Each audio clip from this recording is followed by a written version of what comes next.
All right, before I begin, I'd like to thank Cobuilders, Innovate Mississippi, Tony, Jeff, and the whole team, Bill Ashley from MDA, one of our advisors, Jeff Berger from MPI. So, quick show of hands. How many of you either have had back pain or know somebody that's had back pain? Yeah, it's pretty much everybody, right? It's an epidemic. 100 million Americans, 1.7 billion people worldwide are affected by chronic back pain. I'm Paul Leake, CEO and co-founder of VerteCore Technologies. But 15 years ago, I was a specialist in the U.S. Army when I had a training accident. And the doctors gave me two choices: an invasive spinal surgery, multi-level fusion, that may or may not work, or live with the pain, masking my symptoms with potentially addictive opioids. Knowing that I didn't want to become a part of one of two statistics, one being 73% of all back surgeries fail, and the other being 60% of folks who become, unfortunately, addicted to opioids started with back pain, I diligently avoided the surgery, doing literally any and everything I could to avoid surgery or opioids. Nothing worked until a friend introduced me to decompression therapy at the Texas Back Institute. It worked great for me. The problem was that neither the VA nor my private insurance would cover the expense, and it was quite costly. And it was super inconvenient, requiring a 3-hour round trip just to find some relief. So by the time I made it back home, the benefits were largely negated. So we did the next best thing and invented our own solution. Our device, the VerteCore Lift, safely and conveniently decompresses your intervertebral disc from L5 to T5, offering the relief that literally millions worldwide are seeking. Because the best solution for back pain doesn't come in a bottle, and it doesn't come at the end of even a skilled surgeon's scalpel.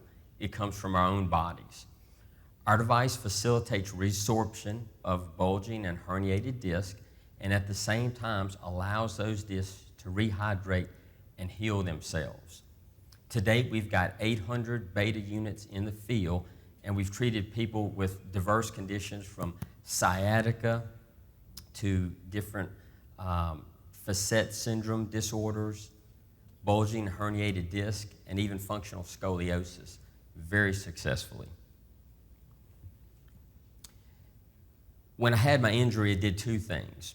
Number one, it ended what I'm very hopeful would have been a distinguished military career, but it also introduced me into a very non-exclusive club vis-a-vis that 100 million Americans and 1.7 billion people worldwide suffering. So it's such a problem that it's the leading cause of lost worker productivity worldwide, the leading cause of workman's comp claims in the U.S. and in other countries that have that program. And in the U.S. alone, it negatively impacts our national GDP by over $150 billion. Worldwide, the estimates are that it affects countries up to $750 billion just from low back pain. 1.4 million Americans undergo surgery to attempt to alleviate those symptoms every year. But again, unfortunately, there's a 73% failure rate. Now, those statistics come from the National Association of Spine Surgeons, who also said that only 5% of those patients were ideal surgical candidates at the time of their procedures. The market opportunity before us, just by virtue of those suffering, is vast. Over $4 billion is spent annually on orthopedic devices, 90% of those for the back. Another $2.3 billion are spent on over-the-counter products, a few which we'll see in a minute. And Americans spend $50 billion annually on back pain treatments, not to mention another $100 billion on indirect costs, such as lost wages, gas, other expenditures. Now, Warren Buffett once famously said that he would rather enter a crowded market and have to differentiate his product than create a new product and then have to create a market for that product. The market that we're entering is admittedly very populated, even crowded. Every major medical device manufacturer has an orthotics division. However, the majority of them make their money in the operating theater. On the right side of your screen, there's 3 DTC or direct-to-consumer products. I've tried all of these and then some. But these 3 have 2 things in common from my personal experience. Number 1, they're expensive and they enjoy very robust sales. The VerteTrack has sold over $250 million worth of product. Dr. Ho's back decompression belt in all its iterations, you've probably seen it in magazines or on TV, has sold over $600 million worth of product. And Teeter Hang-Up, the number 1 selling inversion table of all time, has now exceeded $1 billion of sales over a 10-year period. Our go-to-market strategy is very straightforward, much like our device. The customer is the consumer who is looking for a more conservative treatment instead of surgery, instead of opioids, and the treating physicians who are also looking for that more conservative pathway. Our competitive advantage is that we have a best-in-class utility.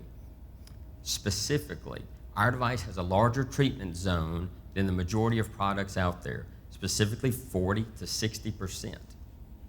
It's easy to use, it's mobile, it allows the person to receive decompression therapy while they're ambulatory, which has its own therapeutic benefits, and while they're continuing with their normal daily activities. You only have to wear this 20 to 30 minutes per session, and for the average patient, that's only twice a day. Our business model, again, straightforward. We have direct-to-consumer offerings because we enjoy the benefit of an FDA Class 1 clearance, approval for the lay folks. DME, that's durable medical equipment suppliers. There are literally thousands of them out there.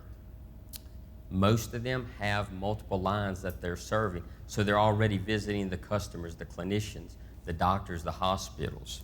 So we don't have to invent a large internal sales force. It's already there for us. Timeline, we're looking for a soft launch the last quarter of this year.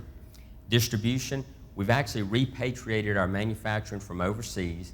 We set up in South Korea and China like a lot of U.S. companies do because it was the most cost-effective at the time. The realities of COVID, supply chain, and everything that's transpired in the last couple of years has accelerated our repatriation, and we've come back home, back to Mississippi. We've got a facility that we intend to retrofit in Natchez, and Dan Gibson, our wonderful proactive mayor, is here this evening supporting us, and we think that we can make a go and make Mississippi an integral part of the paradigm shift in how back pain is treated. The product, we've got a line of VerteCore Lift technology-based braces, and we've got a new AT&T connected technology. And again, we'll get to that in a minute. We've got a targeted product portfolio. On the consumer side, our pricing ranges from $6.99 to $14.99, condition specific. Our flagship products are already FDA approved, which means we can go to market tomorrow. Again, we're looking for DME distribution for the clinician line. 90% are already in multiple offices selling multiple lines. The IoT connected clinician line through AT&T's technology integration is again ready to go. That'll be a Class 2 device, and our final FDA approval is pending. Because our devices are designed on a modular framework, we're able to do condition specific and customization very easy that doesn't dramatically increase our cost of goods on an individual basis. We're also able to do occupation-specific devices, meaning assembly line workers, like those at Nissan, battlefield situations. We're in discussions now with the VA and the DoD, and NASA has asked us to submit a proposal, which I can't speak about at length now, but it's a very exciting. Financials, like any good startup, we were looking to hit $100 million by year 5. Now, the way we achieve those figures is a little different. We went to the 5 top DME suppliers, including Cardinal Health, which is the largest in North America, and we pitched our product, showed them our portfolio, and asked them what they thought they could use on a per year, per unit basis. And year one, almost universally, what we came up with was 25,000 units. That gets us a $20 million sales volume year one. And plugging in standard growth rates for the industry, we were very confident we can hit 100 million by year 5. Traction. We were named a MedTech Innovator Top 20 company. MedTech Innovator is the largest medical innovation incubator in the world. We won a J Labs Innovation Award. We went through the prestigious program at Texas Medical Center, the TMX Accelerator. There we were recognized as the top 5 company that was coming through the program. AT&T Foundry, AT&T, the telecom giant, took notice of us, and that's where we went through their vetting process, and we were the only TMCX company that they signed a collaboration agreement with. It doesn't cost us anything, but it gets us premier engineering and IoT integration. We went to Accelerate Michigan, and we're the only company in their 9-year history to win both the grand prize and, more importantly, the People's Choice Award, because people, even in Michigan, have back issues. You may see us on an upcoming issue of Shark Tank. We missed the cut for the season before last, but we've been invited to come back again. One more thing on traction.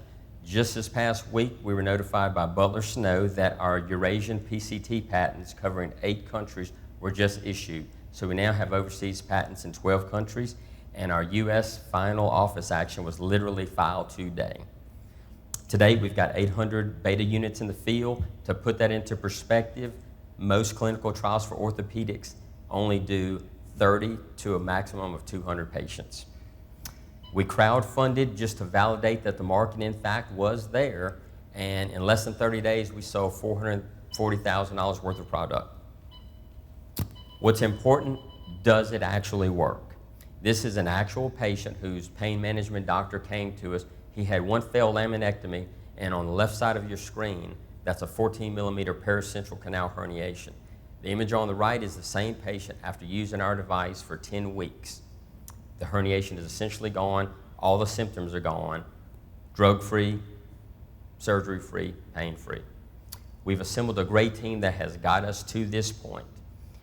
Collectively, we've got management positions in 3 Fortune 500 companies, 65 years of medical field experience, 5 startups, 3 successful exits, 2 learning experiences, and perhaps most importantly, 9 spinal procedures, including 2 failed surgeries. So we've got a team that's intimately acquainted with the problem we're having to solve and has the motivation to get us there. Likewise, our advisory board is a who's who of their respective fields, but they all have verticals that come over into orthopedics and spine. The ask today is simple. Any support that you can lend, whatever your field is, wherever you feel like you can pitch in and help us move the ball down the field, that's what we're asking for, in addition to seeking $900,000. It's a Series seed. However, what's a little different is we actually have a product that's ready to manufacture and go to market. So the majority of that will go into inventory for our soft launch the end of this year. We enjoy 85% margins on the majority of our products. So conceivably, we could self-fund moving forward, but we are anticipating doing a full Series A round to get to full commercialization within that 12 to 18 month range. Thank you for your attention.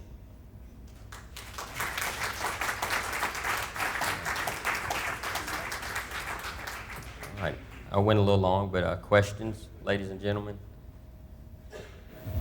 Jim? You got it. So I know you mentioned IoT several times. Obviously, Yes. you're selling the device. I missed the business model here. Is it $6.99? Is there any type of recurring fee? Yeah, so for the connected models, there is a recurring revenue stream. The only thing that AT&T asked is, number one, they want the contract for that data. We own the IP, we own the data. They just wanted the contract to do the bandwidth, which is fine. They've got a great network.